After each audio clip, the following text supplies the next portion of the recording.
That was the defining moment in my career. First man to win the Tour de France and the Olympics in the same year. Bradley Wiggins has become Britain's most decorated Olympian of all time. It gives you everything you want in that moment, but it takes so much more from you afterwards. That's what cycling was like for me.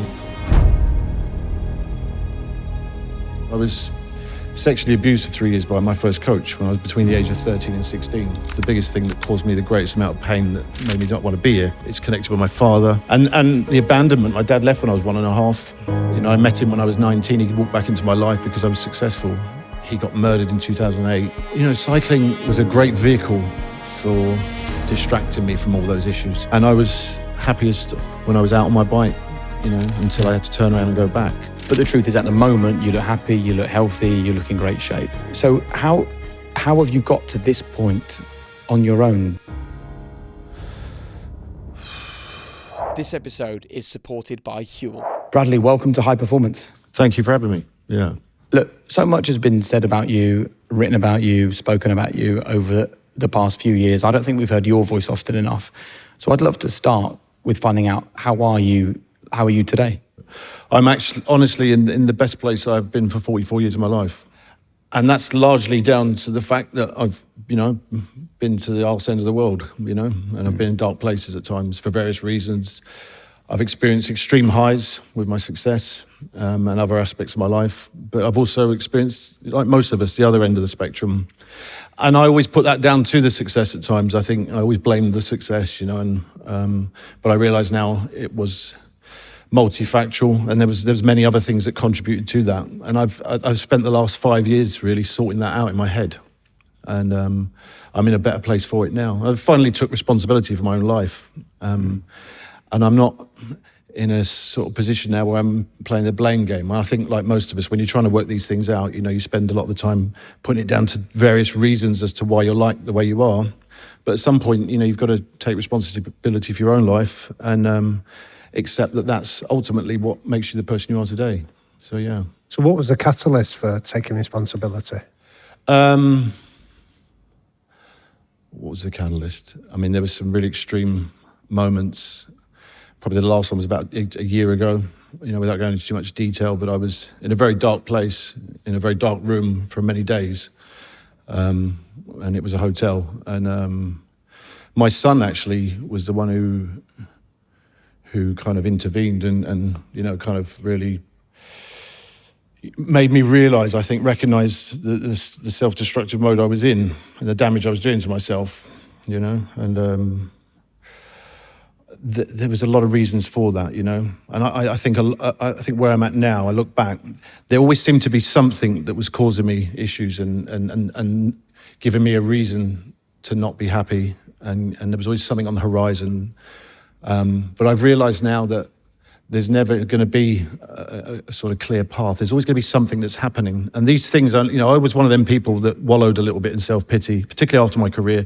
Why has it always happened to me? Why is this? There's always something that's coming up. And I realised that these things only become interrelated if you let them affect your behaviour, you know, because one thing knocks onto the next. And I was one of them people, you know, would drink and etc. And then I'd be late for something or not turn up to something, and so they would become interrelated then because I let them affect my behaviour. But part of taking responsibility for my own life now is I've pulled myself right back in. I realise, you know, we're born into a struggle, and it's what you make with that struggle, this life. And I wasn't there, and I refused to accept therapy. You know, I was like, no therapist is going to be ever, you know, educated enough to understand what's going on in my head. I think also, it was a way of me sweeping under the carpet the fact that I wasn't quite where I wanted to be. By talking about it, I was projecting myself as some sort of martyr, that I could talk about the subjects I was talking about and that I was there and I was through it and I could be a help to other people. And I think that was a distraction for me in being able to do that, or thinking I could do that. You know, the fact that I'm helping others, I'm not having to look at myself and help myself. Yeah. If there's one big lesson we've learned in 300 odd episodes of this podcast, is that nothing's permanent, right? Nothing lasts forever, and it's a constant journey. But the truth is, at the moment, you look happy, you look healthy, you look in great shape. And a lot of people would have thought, well, a year ago when your son intervened and decided that enough was enough, most people would have thought, well, that's when therapy comes in. But just to be clear, you didn't go to therapy. No. So how have you got to this point on your own? Because The biggest thing that's really impacted me, and it's the biggest thing I've spoke about a lot the last few years, and it's the biggest thing I've come to terms with, it's the biggest thing that caused me the greatest amount of pain that made me not want to be here, was the fact I was sexually abused for 3 years by my first coach when I was between the age of 13 and 16. And I think when I started to accept that, and having ignored it for 30 years, I realised that was why, partly had a huge part as to why I was successful, because it was the greatest distraction I could have in those years. But when I retired, I really resented cycling, and I said a lot of times I hated cycling. I'd fallen out of love with cycling because I blamed cycling for getting into cycling. The reason I met this guy, right. And that was a real process for me. The 5 years of going through that, and the interview I did with the Times last summer, 4 people came forward afterwards that were also in the club that it happened to as well, and that was like a weight off my shoulders, because there was insinuation from some of the tabloids, particularly the Daily Mail, that I was lying about this because there was because the gentleman was dead and things like that, and that killed me, But 4 people came forward, one of which was hoping to come tonight. I don't know if he made it, and it's been a long journey. That. What did that do for you when you had that validation that this had happened to other people? Well, I think it was external validation. I wasn't making this up, because I was in a very mentally unstable place as well. So I could see maybe potentially why. I mean, I couldn't understand why personally, but looking back now, where I'm at now, I could possibly understand why some people might think that this is quite a wild thing to say, having never said it for years, because I was off my head, But it's all intertwined, and it's very complex, and there's so multi-layers. It's connected with my father, not having a father growing up. He got murdered in 2008.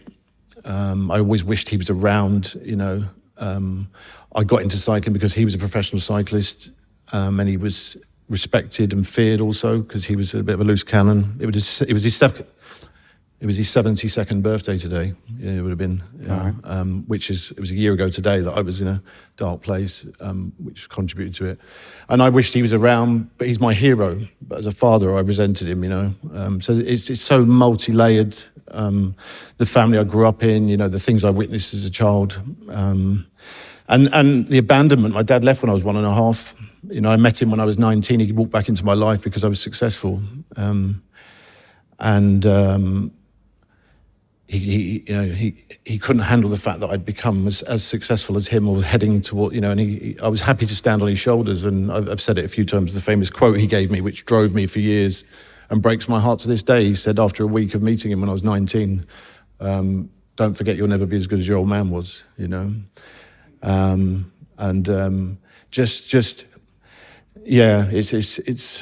It's funny, and I think about this stuff all the time still as part of my recovery. I still see this as a journey, and as you said in there, I'll look back in a year's time and realise I was in how much of a better place I'm in 12 months further down the line. And it's a constant thing. 2 years ago, I thought I was doing well, but I failed to see that I was smoking and drinking and doing all sorts, and I thought that was all right. So it's funny how when we look back, we always think we're in a good place where we're at. And we've only got the facts we've got to deal with at the time as to where we're at. Yeah. But I'm really on an upward journey now. And I feel like I've come full circle for 2012. I think, lots of this stuff stems back to 2012 and what happened there. And, I was just, I was relatively unknown in the general public's eyes walking into the Tour de France in 2012. I'd won multiple races in France and Olympic Games. I was well known in cycling circles, but in general public's eyes, no one had really ever heard of me. And I came back from that Tour de France with my sideburns, and I was the most famous man in the country for a week, and I won the Olympic Games in London, and 20 years before that, I was trying to get out of a council estate in Kilburn wearing Lycra. So you're running late, no time for breakfast, and you're starving. Okay, we've all been there, whether it's racing to meetings, the school pickup or practice, whatever it is. But what if a nutritious meal could be ready in seconds? This podcast is sponsored by Huel. HUEL, the world's leading complete nutrition brand. With over 400 million meals sold worldwide, Huel is trusted by people like you and me looking to fuel our days with convenient, complete nutrition. And you can try it for yourself now with this exclusive offer. 15% off Huel plus a free gift. All you have to do is use the code HP at Huel.com. And I look at this as the perfect answer to the most inconvenient meal of the day for me. So when I've got no time for prep, for cooking, and I don't want to grab an unsatisfying snack, I grab a Huel instead. So for 15% off plus a free gift for new customers, use the code HP at Huel.com. Fuel your day with Huel. Cycling wasn't like it is now, you know. It wasn't cool. And I ostracized myself from the group of people, kids that was, you know, inevitably fall into patterns of crime and things like that. When you get to 12, 13, smoking, all those usual things. And I realized that I was way more ambitious than that as a kid. And I always wanted more for myself. Plus I was terrified and petrified of the environment I was growing up in, you know. We were institutionalized to violence as a means of, you know, a way of life, you know. Okay. Knife attacks, you know, stabbings and things like that. It was a tough, as tough as it is now in some of them parts, you know. And it was very odd in the early 90s for a kid, a 12-year-old small ginger kid, to be into cycling and as obsessed with cycling as I was. And it was because my father was a professional cyclist who came over from Australia in the 70s and met my mum and then left when I was 1.5, and I didn't see him for 17 years, but I always knew about him. She always informed me about him. How did she talk about him? She glorified him. She glorified him in a cycling sense, and glorified all his bad traits. You know, he was abusive to her, he was manic depressive, he was an alcoholic. He took, you know, performance enhancing drugs, sold them to other riders as well, you know. And your mum told you this when you were growing up? Yeah, so she sort of, from as young as I could remember, you know, informed me about him. And when I took up cycling, when I was 12, I started going to bike races. And because he was so feared, respected and revered, you know, it was, people would say, oh, you're Wiggo's boy, you know. And so in his absence, being in this world of cycling was like having the strength of a father in his absence because of his name. And I got respect from that point of view. But in his absence, things happened to me, like, you know, coaches got their way with me, if you like. One particular coach, and the grooming started, and my mum wasn't savvy to it and didn't notice it. Yeah. And because of his age and the type of gentleman he was, ex-military policeman, you know, he had some sort of status or, you know, kind of identity, and people respected him from that point of view. So, And can I ask you, you've just used three adjectives to describe your dad: of feared, revered, and respected. How did you respond to this male figure in your life, in a world you wanted to be part of? Well, I loved it. And that drove me. That's why, to this day, my dad is my hero in a cycling sense. It's a complete contradiction. And then the sort of... I had a stepfather as well when I was growing up, who came along when I was 5 and left when I was 18. And I had a stepbrother who's 8 years younger than me, who was not how I'd want to be with a stepson. You know, he was quite handy with his hands, you know, towards me, and I took the brunt of a lot of his anger and violence, you know. And was there a reason why he would lash out? I probably the wedge that was being driven by my mother, the constant narrative of my dad must have been quite hard for him, and I can see that now. I can empathise with him and his, you know, I was the scapegoat in the dynamic between my mum, my stepfather, and my brother, you know, and I was trying to emulate someone who didn't live there anymore and was in you know, but it was a constant feature, and so I think that kind of that fueled that from that point of view. So it's just it's like I said, it's very layered.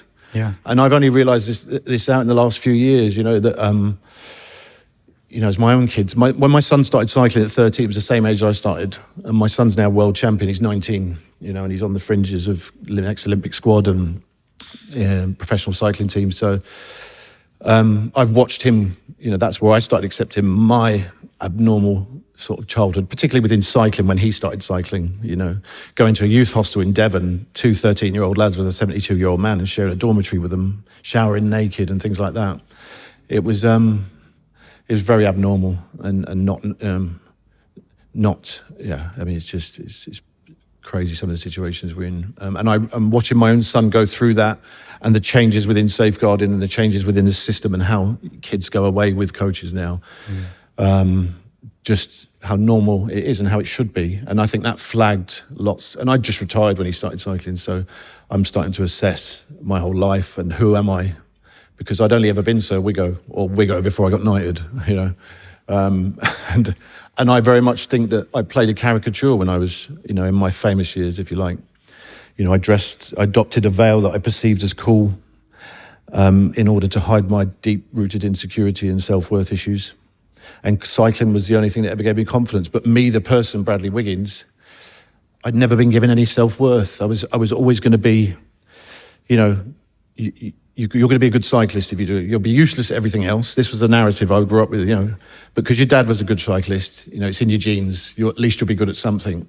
So it was always down to him as to why I was good at it, you know. And I think that reflected in when I won the gold in 2012. You know, I adopted this veil of this sort of mod rock star, and fancy suits, and I drink and things like this. And I drink a sports personality. I was quite contentious. I swore a lot. I was very unpredictable. People didn't know what Bradley they were going to get on the night. And it was all because I didn't think that I was worthy of what I'd achieved. And it took away from what I was really good at and the perception I had. And people either loved or hated me, you know. But really underneath there was an insecure, scared kid that hadn't really grown up from 13. And I was 32 with 2 children of my own. But any moment where I had to accept praise, like Sports Personality Year, I started messing around with Susan and distracting people. You know, when I won the Olympic Games in Hampton Court, I sat on the throne and did that. And it was just anything to distract from having to be me in that moment. But the contradiction was I could go up and execute Olympic finals like that. I mean, I did it. I don't know how many I did, 5, 6, you know. And I was happiest and freest on the bike.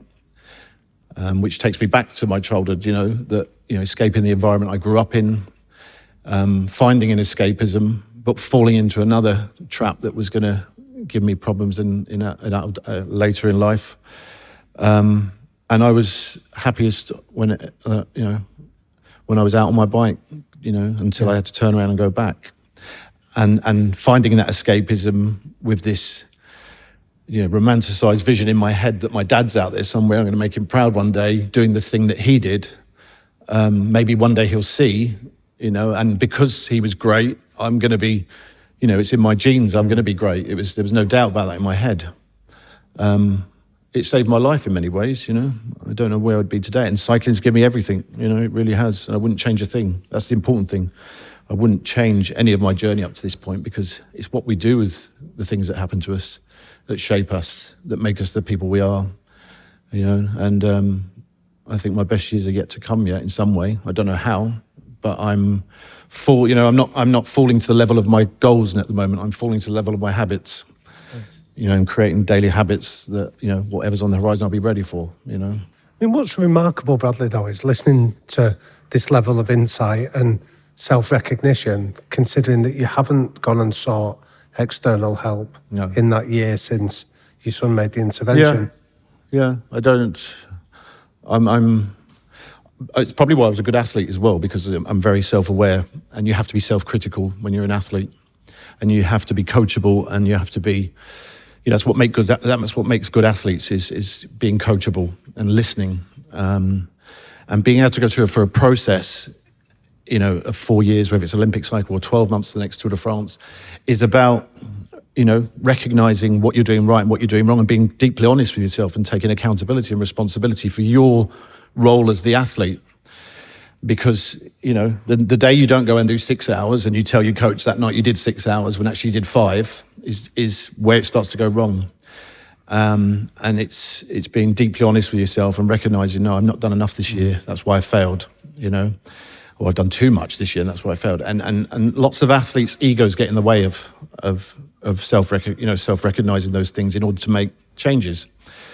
And I was very good at that. And part of the reason I was very good at that was because I had people that weren't frightened to tell me, like Shane Sutton was one of them, weren't frightened to tell me how it is. You know, you're not going to like this, Brad. Your ego's not going to like this, but, you know, you've been skiving, you know, you've not done enough this year. You need to move abroad or whatever. And that would hurt, and I'd listen to him, though, because I knew he was right. And I think I learned to adopt that myself because, you know, from a cycling point of view, and that dented my ego, as a person, I had no doubt, I had no question about telling myself what I thought myself as a person. Right. And it still lingers to this day, you know. Well, let's investigate that then. What did you think of yourself as a person when you were 13, 14, 15? Because you were successful on a bike despite all of these sort of heartbreaking and tragic episodes that you'd been through until that point. Yeah, I never felt loved as a child. Yeah. I was never... I felt, I think that's the overriding thing. I stick by that. I used to share a bed with my mum when my dad left, you know, and I've been thinking about this a lot recently because I've had to for writing a book, actually. And, we had a one-bedroom flat when we came back to London, and I shared a single bed with my mum. And I can still, to this day, remember being spooned by my mum. I must have been 4 years of age. Brainwashed to the sounds of Lionel Richie on cassette as we fall into sleep. I can remember that just being heaven and feeling loved and that. And at the age of 5, my stepdad moved in, and she moved into the living room on the sofa bed with him, and I never saw my mum again. You know, as I think back now. Yeah. And my stepbrother came along then, and I felt like I'd lost 2 parents, you know. And that was it, really. I never felt protected in childhood. And I think a lot of that, obviously, is part of the coach. I couldn't tell anyone. I didn't think anyone would believe me. We lived with my stepdad was in the house. My brother had a real dad. I didn't. And then I shared a room with my stepbrother, who was 8 years younger than me. You know, and I never really had a teenage life as normal. But that I don't complain about that by any means. From the age of 13, I knew what I wanted to do. I watched Chris Bourman win the Olympics on the Lotus bike in 1992 in Barcelona. And the night before, a local lad, Linford Christie, had won the 100 metres. Sally Gunnell won the night before that. And when I watched the Olympic Games, when Chris won, he caught his opponent, Jens Lehmann, in 3.5 minutes. And I thought, I would love to do that one day. And my mum made me watch it because she said, your dad used to do this, you know, so she pushed me in. And I won that event 12 years later with Chris Bourman trackside as my coach. And what was like your mum's reaction when you did start to be successful on the bike? She just said it was destined to do it. It was in your genes, you know. What I think is really interesting here is that, you know, all of us sitting here are parents, right? There's many parents in the room, and we're all told there are certain ways to be a parent, right? The first thing you do is love your children and tell them you love them and cuddle them. That didn't happen to you. The second thing is you try and have a safe family unit where your children feel protected and cared for. That didn't happen to you. You try and avoid the parents breaking up. That didn't happen to you. You try and avoid your kids getting into situations where they're in danger physically. That didn't happen to you. Yet despite all of that, at the age of 17, 18, you're arguably the best cyclist that this country has ever seen. Yeah. So all of those things that we're told can derail a young person, here's a guy on course to become the greatest in the world. How do you marry those two? Because I think there's a difference between being good at something and great at something. And I think greatness stems from adversity and a dark place. You know, I've met a lot of hyper successful people there, and they all tend to be a bit fucked up, you know, or had a fucked up past, you know, and are very different and very unique. We've spoken to hundreds of them on this show. Yeah. Because I think if you have a normal, you know, upbringing, if you like, or what we consider normal, and what we consider a good upbringing, stable home, etc., etc. But not, you don't have to have it as long as it's a stability. I think stability is the thing I've lacked in my whole life, in many, and you know, emotional stability. You know, cycling was a great vehicle for distracting me from all those issues. And I've learned in the last 12 months, or certainly in the last 6 months, that I'm an avoidant. Is that all right? These years, I've never known it, but I'm a sweeper under the carpet with anything. You know, my attachment is avoidant. Even today? I recognise it now, so I'm trying to change that. I'm trying to address things and have those difficult conversations, whatever that is. You know, and I was conditioned from a young age to be an avoidant and avoid all these things and not talk about them. And as soon as something happens, put it in the past. You know, however bad it is. You know. And I've done that with everything in my life, you know, whether it was grief, whether it was a death in the family, whether it was sexual abuse, whether it was abandonment, whether it was whatever, you know. And And at some point, you've got to pick those up again, and deal with them. And I realised that but no one around me ever really encouraged me to. And I think that assisted me and aided me in my cycling career. The ability to put disappointments behind you. Right. The ability to not overthink too much about, why you didn't perform this week. Yeah. My own sort of, problems with my own self-worth and insecurity. If someone who was in a sort of more hierarchical position in BC or Team Sky would say to me, look, you're not doing enough training, you need to do this, I'll do that. I was a bit coachable. And so it aided me to be hyper successful in cycling because I was very coachable, and Bradley could target these big targets and do them because I loved the process. The process was the best part for me, going for a 4-year cycle, or a 12-month cycle, or a 6-month cycle, aiming for the big goal because I was free. The problem comes after those big goals. What do? I'm in my own head. And the problem that I never really anticipated was when I retired. And I got an inkling of it when I did retire. I think how do I define myself, and how do I, what's the definition of me? And it was being Sir Wiggo and an athlete and a cyclist, and I didn't know how to be anything else. I didn't know what my worth was. So I took up rowing. I thought I'll go to the next Olympic Games in rowing. Because when people would say to me, what are you doing with yourself nowadays? I didn't want to say I was on the jump, I didn't want to be that tragic. I wanted to, I'd say I'll take up rowing now. I'm going to try and go to the next Olympic Games. I mean, you had no concept of the fact that you were enough. That without the cycling, you were still enough. I was so institutionalised, and that felt normal to me, training for a big goal, and I probably wasn't ready to let it go.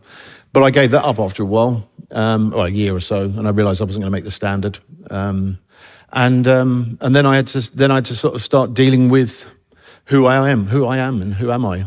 Can I ask you about that avoidance strategy though? Because during your career, you still have to open yourself up to people that you need to trust, that you have to believe have got your best interests at heart. How did you manage to square that circle? Well, I was very gullible as well, and I believed what people said, because I wasn't someone as I am now who thought for themselves much. I didn't have my own ideas of how I needed to do something. I've learned to do that and think for myself more and take control of my own sort of, I'm like the CEO of my athletic career. But back then, Dave Brailsford and Shane Sutton, there were such dominating figures, even in their presence and the way they spoke to the riders, and you ended up. It was like being in a sort of in a cult in many ways, particularly with Steve Peters' intervention and the whole brain chimp theory thing. That was brainwashed into us, and I thought it was a load of cobblers, to be honest. I could never get. I mean, I understand the science behind it, but it was not something I could adopt. I wasn't that bunk. I wasn't that mad. I couldn't adopt this sort of chimp thing, so I fought against that. But it shows the level they were going to get all these riders into formation, and create a sort of an excellent sort of a centre of excellence in many ways of winning, which is trying to do at Manchester United now. Did it take that though? Could they have done it in a better way? I don't know. I mean, I say this now as a normal person, 8 years retired. Yeah. But looking back, it served me well at that time in my life, the way I was. I would never have had the success I had without Dave and his team. I was in fear of my position a lot of the time because they would instill that fear. That was the way they got a rise out of me, particularly. Go on, what do you mean by that? Well, there was always someone else to take your position, whether it's Chris Froome in the Tour de France, whether it's Geraint Thomas on the track. It was and I think my downfall at times, my naivety, was thinking we were one big happy family, and I'm the team leader and there's no threat. So that was an interesting thing when I observe now, looking back. I was naive at that time, and we all need different things as athletes, and I needed a father figure in my life, someone who I felt had my back in a macho way as well, not just and that was Shane Sutton. Shane Sutton knew my father when he raced with him, and Shane, from a young age, when I was 21, 22, when I met him, fell into the role of you're like the son I never had. And he played a father figure for me. And I thought that was unbreakable, this bond, I was like, that means, I'm always going to be put first. No one's ever going to threaten me. But that was just the way he got a rise out of me, and they'd pick at people's vulnerabilities. And they'd say, he did the same with Victoria Pendleton. And then she couldn't understand in recent years when she talks about with Shane. Shane says, I can't understand. She capitulated in my arms when the big fallout of British cycling. And we were all manipulated in different ways. And I don't think there's any other sport that doesn't happen like that. I think it's genius in many ways, but it does cause you long-term problems depending what you tap into and what trauma you tap into to get a rise out of an athlete. And the one I needed was security and some sort of sense of belonging in a family. And Shane and Dave gave me that. Dave was like the big brother and Shane was like the dad. I'm going to tell you a secret that I've noticed about high performers. They are laser focused on the power of the gut. You heard me right, the gut. Because the gut and overall health are intrinsically linked. And that's why so many high performers take a probiotic. And one which keeps on being discussed is this, Biotic by Heights. I've been taking it for over a year now, and it is so good. It's one of only 3 products in Europe that's Informed Sports certified. That means it's taken by Olympians, Premier League footballers, Guinness World Record holders, international rugby players. Quite simply, this is gut health for champions. So master your microbiome and treat yourself to a high-performing gut for a high-performance lifestyle with 20% off your first month. Just go to heights.com/HP or enter the code HP20 at checkout to get 20% off and start seeing the difference that Heights could make to your health.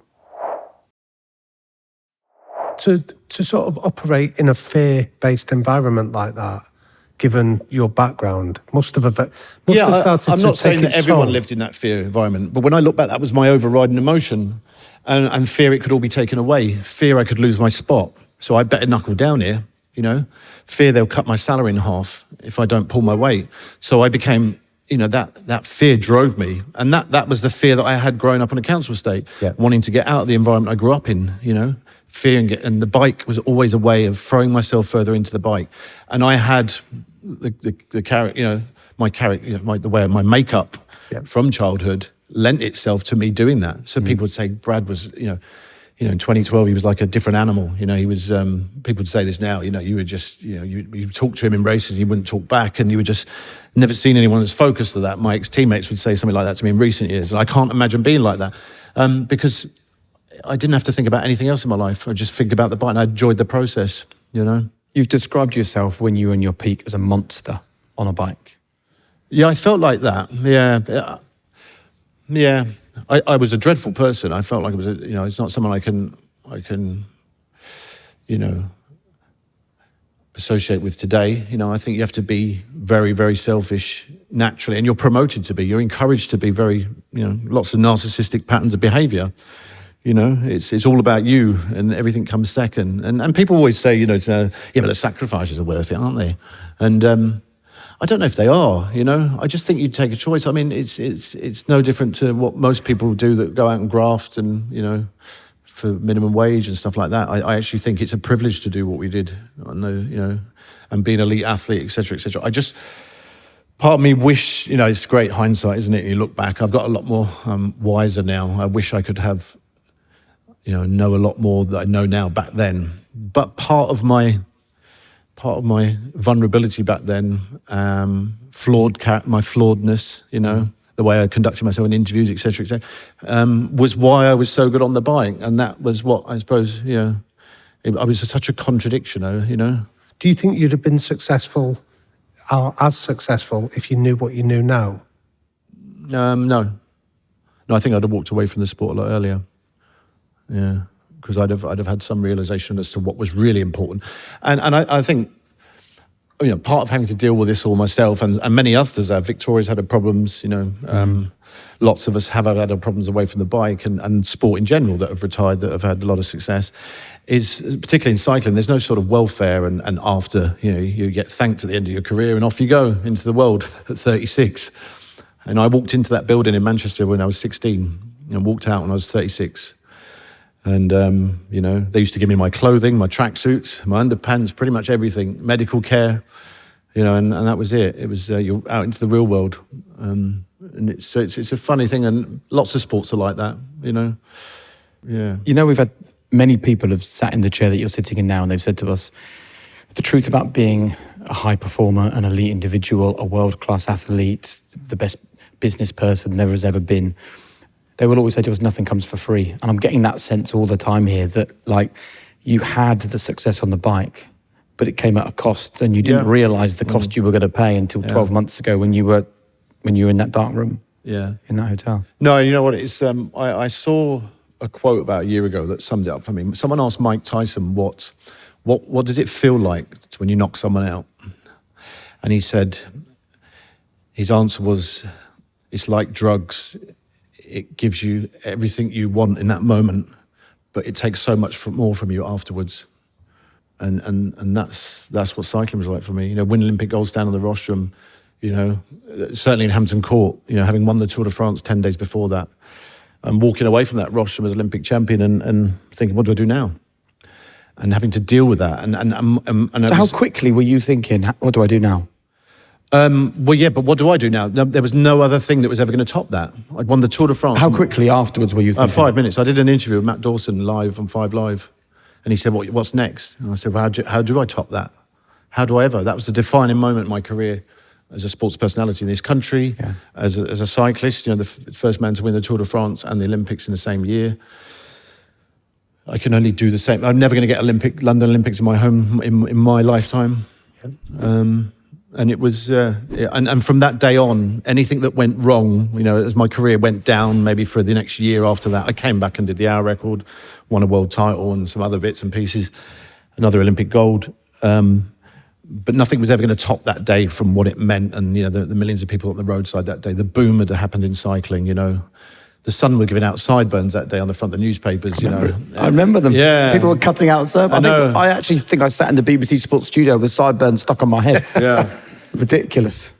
And I remember the interview that I did with you. Yeah. I came up onto the balcony the night I won Olympic gold, and they were chanting my name down. And when I watch back on that now, I'm really adolescent in my demeanour.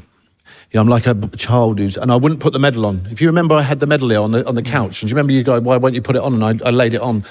I wasn't worthy of it. It was just like, this medal, and I'm just this little Bradley, you know. And it's stark when I look back at that now. Is that what you were thinking? You weren't worthy of that gold medal? Even the way my posture and everything, I'm... Because you know what I thought at the time? I sat next to you and thought, man, this guy is so confident. He's so on top of the world. He's so in control of things. He doesn't even need to put on a gold medal to feel good. No, it was just like, I just couldn't... And it was the total opposite of that. Once I was off the bike, I was like this sort of rabbit in the headlights, you know, and so the way I'd deal with that going forward after that was to have a drink, and I thought that gave me Dutch courage, you know, and it just made me look a prat at times, you know. Yeah, it's just funny. It's funny now, and I you know, look, hey, I think, you know, I've had the beauty of being able to look back at all these sorts of things, videos. I mean, if we showed a video of someone in here when like 12 years, this was you 12 years ago. Look at an arsehole you look, you know. You know, but, you know, on a mobile phone or something, oh God, don't talk about that. Because we all go through that, you know, and we should change. And, you know, I'm 45 next year. And, yeah, I'm happy with where I'm at. So let me ask you this then. Are you proud of yourself? Yes. Yeah. Could you have said that 12 months ago? No, definitely not. No, I'm proud of the person I'm becoming. I feel like a good father to my children. I feel like I'm, you know, it's the things we do when no one's looking that really define us as people, isn't it? You know. Can I ask you, your son Ben, you said he said a line to you that when he intervened, that started this process of recovery. Yeah, I just realised that he did a podcast this summer and said that there was times they thought there was a period he went through where they thought he was going to get phone calls to say that they found me dead, you know. And I was oblivious to all this because I was very good at sort of disguising the fact I was all right and things, you know. But yeah, I mean, it's funny, isn't it? And when I go back to those times, I didn't realise just how bad I was, because you always think you're all right, you know. It's only now when you look back you realise, God. And it's a learning experience, you know. For me, it's about, I know it's incremental steps. It takes a long time to get to that position. It don't just happen overnight, you know. And I know that that's the path that, you know, it took 6, 7, 8 years coming into retirement, not knowing who I was, you know, lack of identity, mistake, like confused identity as me, the person. Yeah. There's a real parallel here, Bradley, with the interview we did with Tyson Fury, who described a similar experience that you had in 2012 when he won the world title, and he said, I'd spent my whole life preparing to become the heavyweight champion of the world. Yeah. And I'd not planned for what happened next, which precipitated his spiral. Yeah. And I'm wondering, what advice would you give to, like, Mark Cavendish has just announced his retirement. Yeah. What would you advise anybody that they need to do that you've experienced? It's very. I haven't got any advice for it, to be honest. I mean, I spoke to Mark a fair bit. He knows what he's going to do next. I think Mark will be all right.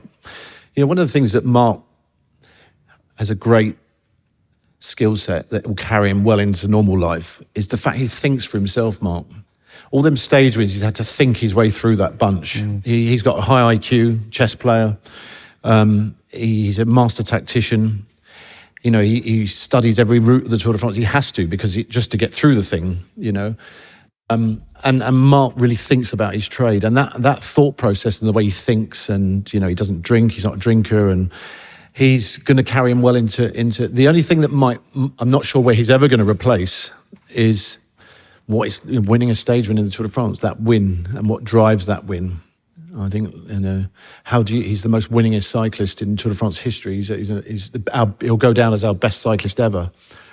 How does he replace, where does he get that hit? And I was never really I didn't really care about that. I loved the process, and I loved, you know, falling to the standards of my habits and seeing progression every day in what I was doing, you know, because that's the big goal. What are the demands of that event? And working back from that, and the longer the better. 4 years, 2 years, 1 year, and seeing, but you're going to need to average this amount of watts for an hour. Where are we at now? This is where you were at the World Championships last year. This is the improvement we got to make. That's the percentage of improvement you got to make, and start training towards those guys. And I love just that. Yeah. You know, and seeing the progression then. And it's like, well, you know, we get second at a World Championship, and it's like, well, you're still a minute off the pace. If you know, but you've got another 12 months. Look at the progress you made in 6 months. And I loved that progress. You know, seeing progress was the full, you know, gave me the satisfaction in what I did. But can I come back to another point you spoke about? Because you described the work of Steve Peters, and you said that it was the avoidance strategy of I'm not engaging in that. And yet when we sat down with Sir Chris Hoy, he spoke about he couldn't believe that anybody wouldn't engage with that in terms of coping with pressure. So what was it that put Chris you in liked that? And some athletes liked it. Victoria Pendleton loved that. I just couldn't get my head around it. And I think that was maybe I should have been more open to that. And to be fair to Steve, I think when I look back now as the person I was, I probably didn't want to discover things about myself that I knew deep down were there. And a lot of that was, there was no hiding in front of Steve in terms of, you know, I got to go in there, and knowing he's going to dissect you and your personality. And would that go against me when I went out the meeting and he would say to Dave, oh, Brad's a bit fragile, you know, and I think that was scary in itself. And that was probably one of the reasons why I didn't, you know, open up and conform in that on that, you know, and that might have helped me be a bit more successful. It might have helped me get to some of my problems a bit earlier. I don't know, but there was definitely a way of, I don't want to go in and see this guy, so I'm going to rubbish his techniques and say that I don't need that. It's all rubbish. Because, you know, he might suss me out. So there was an element of that. I'd like to talk to you about what the future looks like now. I mean, you said you're proud of yourself, and it's brilliant after the journey you've been through and the challenges that you've had for you to sit here and say you feel proud. And I think one of the things that you should feel most proud about is how you are as a dad, because often the abused becomes the abuser, the bullied becomes the bully, the tormented becomes the tormentor, and you've obviously not become that.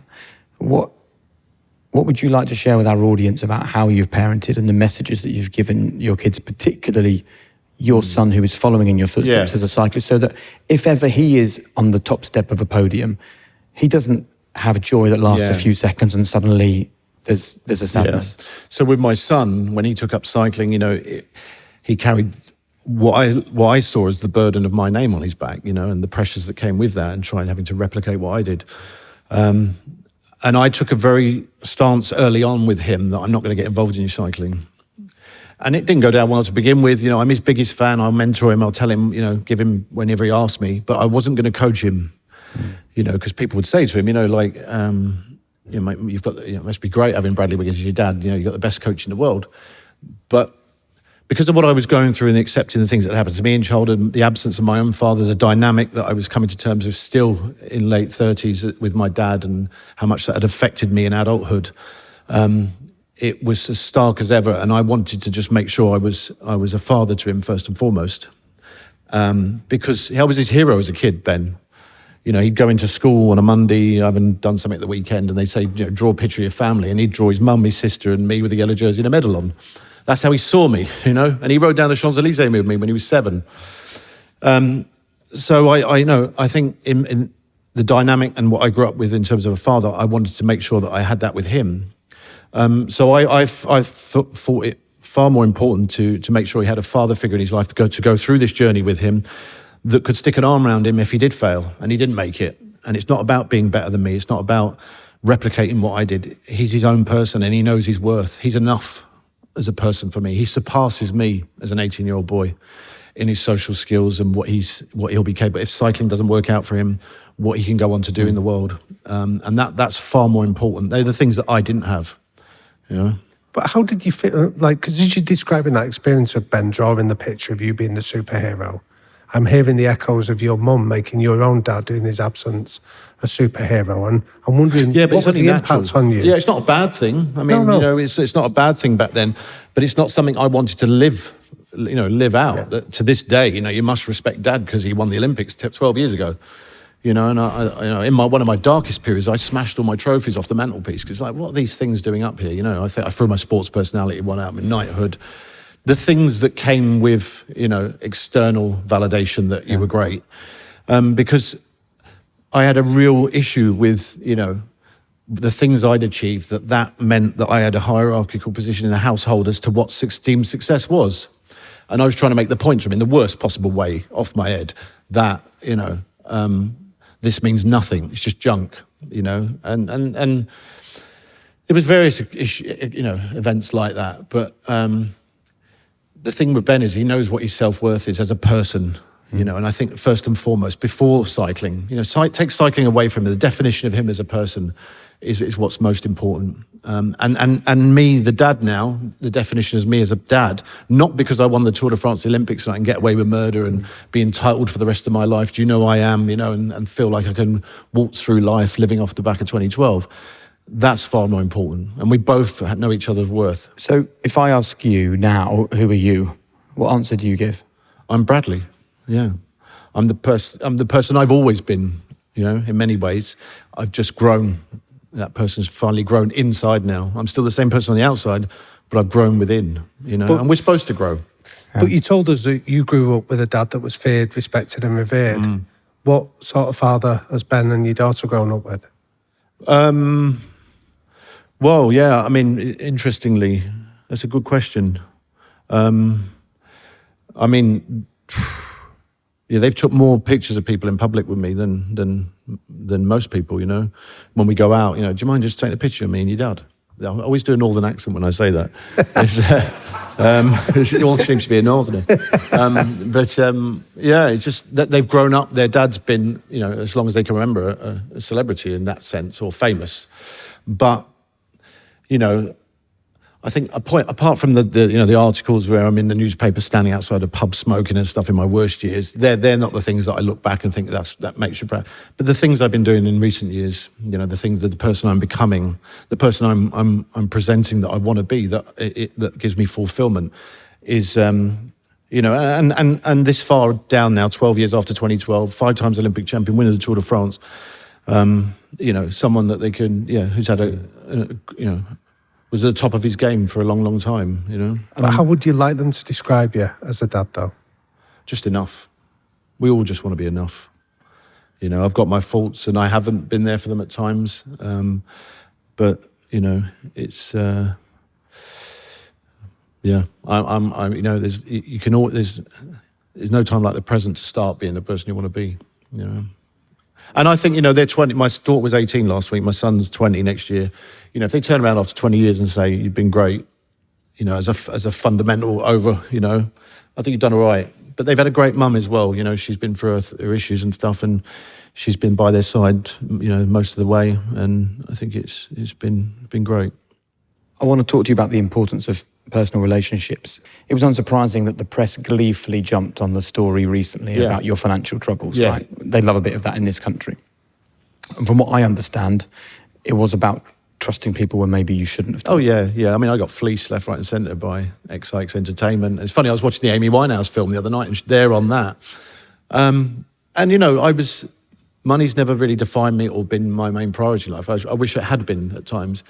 But yeah, there was a lot of changes within tax laws and things, and timing of me winning in 2012 and things. And I had professionals that were, you know, bending the books and doing all sorts. And While you were still cycling? Oh, I was too busy riding up bloody climbs and stuff, you know. And yeah, it's just, I was becoming, you know, to 2012, and you know, they were exploiting my name left, right and centre, trademarks and image rights, and I'm just busy concentrating on riding my bike and thinking everyone's got your best interests at heart, you know. And it's just, you get 10 years down the line, you realise that, you know, you were just a pawn in everyone's game. But there was a lot of professional negligence, and there's lots of cases going to be happening going forward where I'll get a lot of that back, fortunately. So it was, but it's been a, you know, it's been a learning curve from that point of view, as to what. And what have you learned, particularly about trusting people? I mean, I love your relationship with Lance Armstrong. I think that's pretty special. Have I read that right? Yeah. Yeah, Lance is, he's helped me a lot in recent years, more so this year. You know, we're talking about therapy. He wants to pay for me to go to this big place in Atlanta, I think it is, where you go and stay for a week. They take the phone off you, and Lance was going to fund that for me.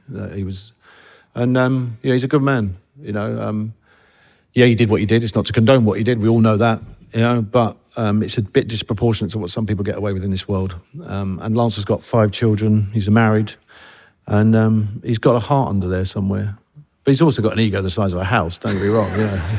He's not the only one. Come on. Hey, the ego is. That's why he won 7 tours. Well, he didn't. Well, he did. Who knows? So spotting your avoidance strategy, and you've got one of your heroes and a friend offering you a route to or access to support. Yeah. What's your response to him then? Straight away, I don't need help. Yeah. I was like, how dare you? No, I don't. Yeah. But thanks for the offer, like. But that was 5 months ago now. And I've actually considered speaking to him this week and going, yeah, that offer's still on the table, Lance. Not in a northern accent, obviously, but I don't want to do that. But isn't it great, though, that even in those 5 months, you've developed change, yeah, things have happened? I think the big part of that is I wanted to get back to a semblance of order myself. Yeah. Thinking there's something about you. Now, if you can come back from that yourself without sitting down with someone and then them being the reason you got back, you know, that bloke saved his life, you know. I wanted to get back and now I know what I want to talk to about, because now I've got much more of an idea about my behaviour patterns that I'm left with, and what drives me and where do they come from, and knowing what I want to talk about. I didn't want to just go in there and go, sort me out, you know? Yeah. So I've got a lot more understanding about like the intricacies of me and the things, you know, that I do that on a daily basis that have come from somewhere. The way I talk to myself when I drop something on the floor, or I spill something on my shirt. I mean, if you want to hear the language I use towards myself. Well, what do you say to yourself? I mean, right. Yeah. You know, it's just that. Yeah. I know where that comes from. That comes from childhood. My stepdad used to say all the time to me, if I knocked that glass, hey, you fucking clumsy arsehole, you know. And I was just always just that. And that was grilled in me. And I've just recognised this week that I do that. The way I talk to myself. And I spoke to myself on the bike like that lots, you know. You're talking about therapy and talking about what your future looks like. A man that you shared the track with and the team with, Sir Chris Hoy, has had, you know, the news that none of us would want, which is a terminal cancer diagnosis. I think a reminder to you and to all of us, right, that while we're here, we deserve to do everything we can to make the most of these days. Yeah, I mean, that hit everyone quite hard, that. And those of us that know Chris know what an absolute gentleman he is, what heart of gold, and it happens to the worst things happen to the best people, and he truly is a great, great person. And you know, I spent all my Olympic career with Chris when we were young. I remember sitting in dope control with him in Athens, where we both won gold. He won the first night, I won the second night, and he was sat there in dope control, having just won the kilometre, and he's going, "Do you want to touch my medal?" And I said, "No, Chris, I'm going to try and win mine tomorrow night." I thought he'd give me bad luck. And he was the first person who congratulated me when I won mine in Athens, came across the pen. And then when I won my 5th in Rio, he was there with Steve Redgrave at BBC interview. And it's tragic, it really is. And he's one of our greatest in many ways, not just on the bike. because I think what he's doing and the way he's handled it is, is going to help a lot of people, and his lasting legacy is going to be infinite. Yeah. Time for some quick fire questions to round off our conversation. I'm so interested in how different these will be to the answers you would have given a few years ago. But as we sit here today, what do you believe are the 3 non-negotiable behaviours that are most important to you at this stage in your life? Now, one that I've just learned in the last 2 weeks is accountability. Yeah. To tell the truth, honesty. People say, I'm an honest person all the time, things, but to really tell the truth, be honest with yourself. And I don't mean for,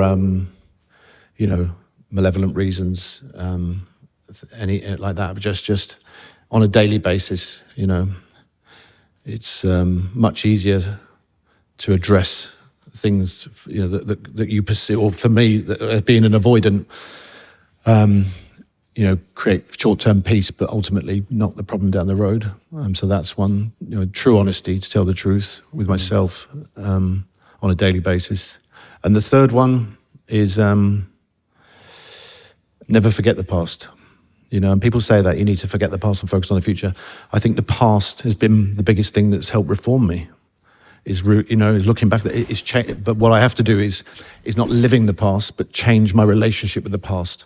Because lots of people say, that guy, I can't think about that period of my life. That was just horrible. I do, because that is the lesson where I learned there, and I changed my relationship with it. It's happened, and that comes from cycling as well in many ways. The disappointment of a race, you have to address it. You have to think what went wrong. What could I have done different? And, but it was the most disappointing race of my life because I got second and I should have won it. But we have to dissect that because it's the only way we'll move forward, and that's the same what I've adopted in my life. What advice would you give to a young Bradley just starting out? The thing I've learned the most probably is not everyone who helps you is your friend, and not everyone who hurts you is your enemy. They all come in all different shapes and sizes, and it's, you got to know yourself, and it's, people say it's very easy to get manipulated and people to get one over on you. It's not if you know who you are and know what you want and ask the right questions. But that's all very well if you're out there focusing an extreme focus on something else, you pay people to handle that for you. You don't want to be seen if the mortgage is paid when you're out doing 6 hours, so there is an element of having to trust the people around you and stuff, but it is what it is, What does high performance mean to you? High performance for me is, discipline really. Yeah. And not rising to the level of your goals, but falling to the level of your habits on a daily basis. And that is a process. Because, you say, I'm going to focus on the Olympics. Next Olympic Games in LA, I've got 3 years. And so you go out all super motivated for 6 months and then fall off the wagon. And, because motivation plays a very small part in having to go out and do something on a daily basis, and it's discipline. Discipline is everything, consistency, dealing with disappointments through a process, and so that's creating habits along the way where you're getting up and just doing it second nature without thinking about it. You don't think, God, I'm not motivated. I need some motivation to get out today. You just go out because you have to do it because it's part of the plan. Yeah. What's your biggest strength and your greatest weakness? Probably my self-awareness. When I'm, the contributing things that go into that self-awareness, because we can all be very self-aware and delude ourselves and justify things, find things to justify why we're thinking in a certain way. Yeah. But as I say, just learned in recent weeks, true self-awareness. And at times it's manifested in different ways. People say you're too hard on yourself, you're too self-deprecating, you're too, you should be proud of what you've done. Because I've been quite brutal in my self-analysis at times in the past, and it sounds like you're not very proud of what you've done, and it's not now. I mean, I've had to go through those brutal parts of myself to really dissect where I am. But we're all self-aware, just in different ways, And your biggest weakness? My biggest weakness is probably the level of what I'm capable of, and what I've achieved in the past. So at the moment, as I say, I'm trying to fall to the level of my habits, because it's, what do you want to do in 5 years' time? I would pitch for the stars, And at the moment, I'm just trying to keep some consistency and opportunity. I'm not sure what I want to do, but I know where I want to be as a person. And I think we reflect and we things come to you by nature of the fact of the person you're being at that time, the opportunities that arise, like this. You wouldn't have had me on here if I was drinking and smoking and in the papers lot and controversy and stuff, because I've obviously got something to contribute to a conversation around high performance and having been on some journey. So that tells me I'm in the right direction. So yeah, there's lots of things like that. But I think that I've got to just keep doing what I'm doing at the moment, and a goal will present itself, whatever that is. And I think that might not be something that's on the radar at the moment. Talking about some of the issues I'm talking about, opportunities have arose from some of those that I never imagined, or that I never started talking about them because I imagined an opportunity like that would arise. So it's very interesting. You create different avenues for yourself by being the best version of yourself. And that plays nicely into our final question, which is the thing you'd like to leave ringing in the ears of our audience that are listening or watching this conversation around the world, which is your one golden rule for living a high-performance life. If there's something that they could take from you right now, what would you like it to be? Discipline. I mean, it's discipline in everything for me, routine. Not searching for happiness. I think there's this misconception that, I just want to be happy, I've been like that in the past. Happiness is a short-term emotion, and it can come and go. But fulfillment is something that really I've learned is far more important, because you can be doing something and it's not a happy period, going through whatever you're going through, but you're having to deal with it. And it's not necessarily the most ideal sort of in terms of being happy, but, I realised that the benefits of me getting up every day, having ticked another box, a bit like training, I have to take all the great skills I had from training and going through a process and apply them into my daily life.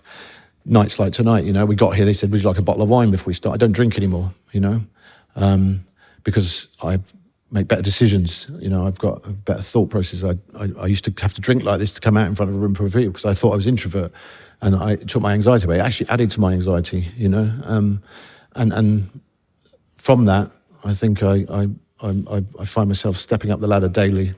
So yeah. Listen, Bradley, it's been such a pleasure to sit and have this conversation for an hour. Whether you've understood it at the time, hopefully you do now, you gave true joy to millions of people throughout your career. And I think the great thing about the last hour is that finally you're someone that is finding joy in your own life, contentment in your own life. And I think I speak for everyone in the room when I say we're excited about what the future looks like for you, because you're a man who's exploring. And I think when you're exploring, you find incredible things. So on behalf of all of us, thank you very much. Best of luck. Thank you. Thank you for listening.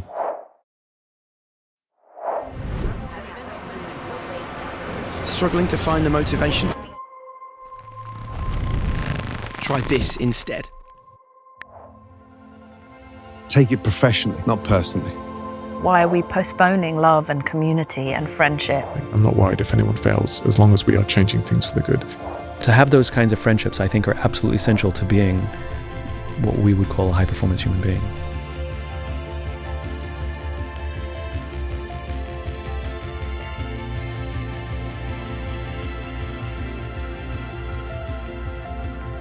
Take back control over your happiness.